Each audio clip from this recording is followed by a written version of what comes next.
প্রতিবেশীদের হামলার মুখে পড়ে অমানবিক পরিস্থিতির মুখোমুখি লংগদুর বয়োবৃদ্ধ মোহাম্মদ মফিজউদ্দিনের পরিবার।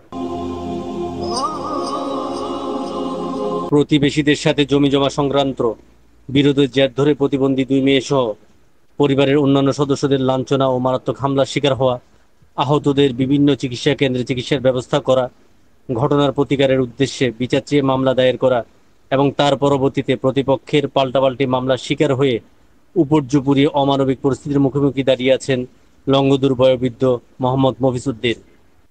ফলশ্রুতিতে প্রতিবন্ধী তিন মেয়ে ছেলে সহ প্রায় ২০ সদস্যের বিশাল পরিবারের বোঝা নিয়ে নিজেদের আবাসভূমি হারানোর সংখ্যা, নিরাপত্তাহীনতা ও ভবিষ্যতের অনিশ্চয়তা নিয়ে কেটে যাচ্ছে তার প্রতিটি দুঃসহ প্রহর। তার উপর অর্থ, শিক্ষা, প্রভাব প্রতিপত্তি ইত্যাদি যোগান না থাকায় দিনমজুর এই হতদরিদ্র বৃদ্ধ হয়ে পড়েছেন হতবম্ব ও কিং কর্তব্য বিমূঢ়। ঘটনাটি ঘটেছে রাঙামাটি পার্বত্য জেলার লংগদু উপজেলার ৩ নম্বর গুলশাখালী ইউনিয়নস্থ ২ নম্বর ওয়ার্ডভুক্ত রাজানগর এলাকায়। গত ১০ জুন সকাল ১০টায় প্রতিবেশীদের মারাত্মক হামলার কবলে পড়লে মোহাম্মদ মফিজউদ্দিনের পরিবার উল্লেখিত ঘটনায় ভুক্তভোগী হয়ে পড়েন। ঘটনার বিবরণে জানা যায়, উল্লেখিত তারিখে ও স্থানে মোহাম্মদ মফিজউদ্দিনের ছোট মেয়ে মোসাম্মদ আমেনা খাতুন রাজানগর বিডিআর ক্যাম্পে দুধ বিক্রি করে ফেরার পথে জনৈক নুরুল ইসলামের পুকুর পার বরাবর আসলে প্রতিবেশীগণ পূর্ব শত্রুতার জের ধরে তার উপর মারাত্মক হামলা চালায়। সেগুন গাছের লাঠিসহ কিল, ঘুষি, লাঠির হামলায় তার কপাল, বাম হাতের বাহু ও শরীরের অন্যান্য অংশ মারাত্মক জখম হয়। তন্মধ্যে ফেটে যাওয়া কপাল ও বাম হাতের নিরাফুলাযুক্ত জখম ছিল মারাত্মক। এ সময় হামলাকারীরা তাকে চুলের মুঠি ধরে টানা হেঁচড়াপূর্বক মাটিতে ফেলে বুকের উপর পা দিয়ে চেপে ধরে শ্লীলতাহানির চেষ্টা করে। পরে আক্রান্তের চিৎকারে তার মা, বোন, মেয়েসহ অন্যান্যরা এগিয়ে আসলে তারাও একই হামলার শিকার হয়। এতে আক্রান্তদের মধ্যে মোহাম্মদ মফিজউদ্দিনের ২ দৃষ্টি প্রতিবন্ধী মেয়েও ছিল। তন্মধ্যে প্রতিবন্ধী মোসাম্মদ মদিনা খাতুনের অবস্থা ছিল আশঙ্কাজনক। তাকেও এলোপাথারি কিল, ঘুষি ও লাঠি প্রয়োগ সহ মাটিতে ফেলে দিয়ে গলার ওড়না পেঁচিয়ে হত্যা চেষ্টা করা হয়। বিডিআর জুনে দুধ পেয়ে তা আইতে মাছদার মেয়েটারে মাছ ছুটতে মাছ শুকতো, আরেকজনে তাকাতে ঈশা, আরেকজনে ঈশার মতো মাছ শুকতো। আরেকদিনটা আমার মেয়ে আমেনা খাতুন দুধ নিয়ে গেছে বিজিবি ক্যাম্পে। তখন ওখানটায় আসার সময় আমার মেয়েরে ওই নুরুল ইসলামে পুকুর পাড়তে আমার মেয়েরে মাইরে এরা আমেনাকে মারতেছে। আর ওই হেলেনার মা ওরা মানে সুলতানাটনি করতেছে, আমার মেয়েকে মাইরে ফেলে রেখে। তখন আমার মেয়ে চিৎকার দিতে শুরু করছে। তখন আমার একটা নাতি আছে প্রতিবন্ধী মেয়ের ঘরে, মদিনার মেয়ে আঁকি আক্তার। ওই আঁকি আক্তারে চিৎকার শুনিয়া ওর মারে, এই মদিনারে আর ওর খালা মজিদারে, এই দুজনরে হাতে ধরিয়ে নিয়ে তাদের এখানে গেছে। খালা মেরে মেরে ফেলতেছে, মা আসে লইয়া যাওয়ার লগে লগে ওই আয়ুব আলী, আকবর এরা মানে মদিনারে ধরে ফেলছে। ঘুষি লাগতি, আমি ঘুষি লাগতি। প্রথম সেগুলো লাঠি দিয়ে বাড়ি দিছে মাথায় বাড়ি না লাগিয়ে কপালে লেগে গেছে। একদিকে কপাল থাকতে রক্ত হয়ে গেছে, রক্ত করতেছে। তখন ওই মদিনারে কি করছে, কি ঘুষি লাগতে মিছিল করছে, গলার মধ্যে উন্না পেঁচাইয়া শেষ চাইয়া চুলে ধরে টাইনা তাদের বাড়িতে নিকাছে কয়েক জীবনে মেরে হচ্ছে। তখন ওর মেয়েটা কান্না শুরু করছে, মারে যে তুমনা পেঁচাই বলে শেষাই নিয়ে যাইতেছে, কিল ঘুষি লাগতে গেছে। ওর মেয়েটা কান্না করতেছে। কান্না করার লগে লগে ও মেয়েটারও ওই হেলেনার মা, মানে নাম হয়েছে মঞ্জিলা, উনি মাস শুরু করছে। মর্জিনারও মারছে। এরকম করে ৬ জনের ধরে এভাবে মারধর করছে। ১০/৬/২০২৫ তারিখে আনুমানিক ঘটনার সময় ১০:২০ এই সময় মোফাজ্জল, স্বামী মোফাজ্জল আকবর আয়েব আলী মারধর করছে, বিভিন্নভাবে মারছে এবং তা নিয়ে এসেছে, বাড়িতেও নিয়ে গেছে, মারধর করছে। মোফাজ্জল, স্বামী আকবর আয়েব আলী মারধর করছে। আমার মাথায় এলোপাতাড়ি গাড়িতে, মাথা থেকে কপাল পেটে রক্ত বের হয়েছে, বিভিন্ন ভাবে মারধর করছে। অসুস্থতা ছিলাম, এরা বলছে আমাকে জানে হত্যা করে ফেলবে ছুরি দিয়ে, যেখানেই দেখবে সেখানেই হুমকি দেবে। এবং আমার প্রতিবন্ধী বোনদেরকেও মারছে এবং আমি ওনাদের বিচার চাই। তবে স্থানীয় প্রতিবেশী ও প্রত্যক্ষদর্শীদের বাধার মুখে পড়ে হামলাকারীরা আরও বিধ্বংসী হতে না পারলেও এই ঘটনার জন্য মামলা করলে ভুক্তভোগীদের প্রাণনাশের হুমকি দিয়ে শাসিয়ে যায়। দুষ্কৃতীরা এই রাস্তাতে আমাকে জায়গা চাইছো দেয় না, খালে পাড়তে রাস্তা দেয় না, যাইছো দেয় না।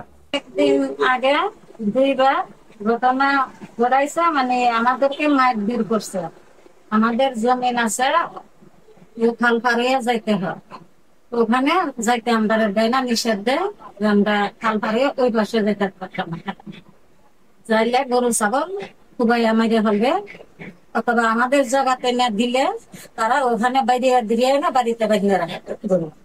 আমাদের ডাহে আমরা যাইতাম মাইক বুক করবো।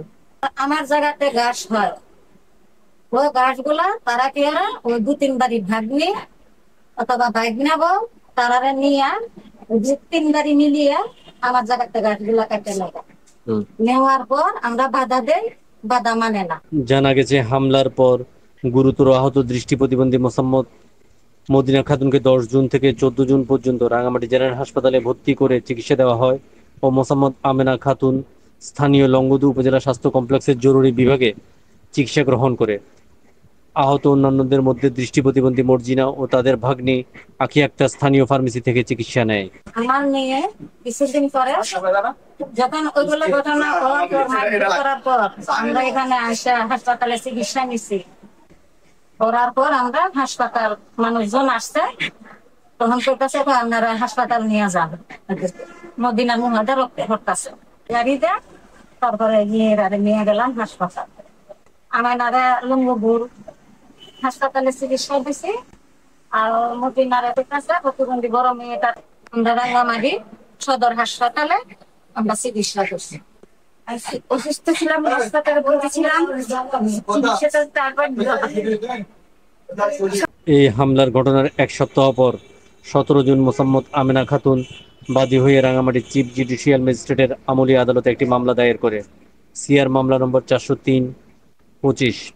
মামলায় অভিযুক্ত আসামিরা হলো মৃত জোবেদ আলী, ফকিরের পুত্র মোহাম্মদ আইয়ুব আলী, আইয়ুব আলীর পুত্রদের মধ্যে যথাক্রমে মোহাম্মদ শামীম, মোহাম্মদ মোফাজ্জল, কন্যা মোসাম্মদ হেলেনা ও স্ত্রী মঞ্জিল। 17/6/2025 তারিখ আমি একটা মামলা করি। আমার নাম আমেনা খাতুন। আমি একটা মামলা করছি 17/6/2025 তারিখে।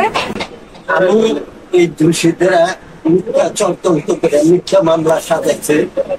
এই তারা তার গপ্পছে হেরা মারে নাই, তারা যে করতেছে মারছে, 4 জন আসামি দিছে। তারা 4 জন আসামি দিল যে এরা বাড়ি ছাড়ি বেট করে কোনো জায়গা ভর্তি হয় নাই, কাগজ মানে থানার শুনে এরা মিথ্যা মামলা সাথে চ্যানেল করে রাঙামাটি একটা মধ্যে এরা মামলা করুক। দেশবাসী আমার যে মামলাটা করছে।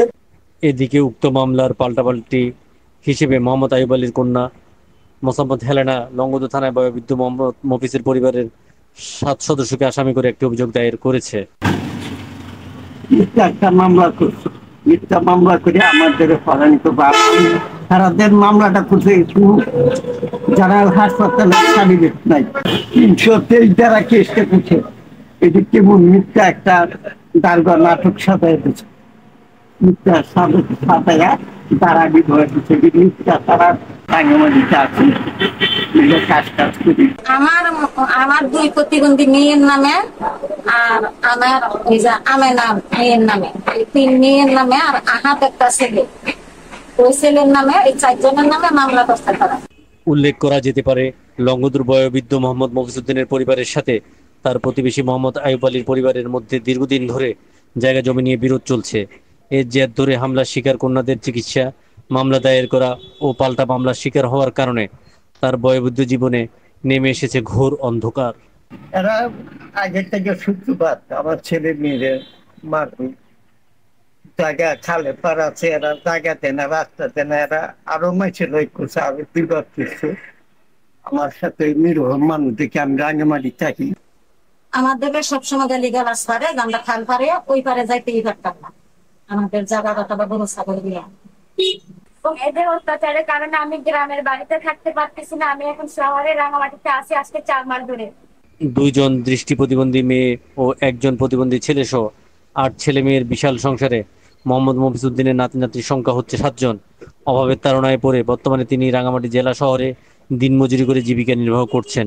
তিনি উদ্ভূত ঘটনার ব্যাপারে সংশ্লিষ্টদের যথাযথ সহায়তা কামনা করেছেন। আমি সত্য বিচার চাই, সকল প্রশাসনের কাছে, সর্বজনগণের কাছে আমি বিচার চাই। আশকুর রেহান ভূঁইয়া, সম্পাদক, সাপ্তাহিক পার্বত্য কণ্ঠ।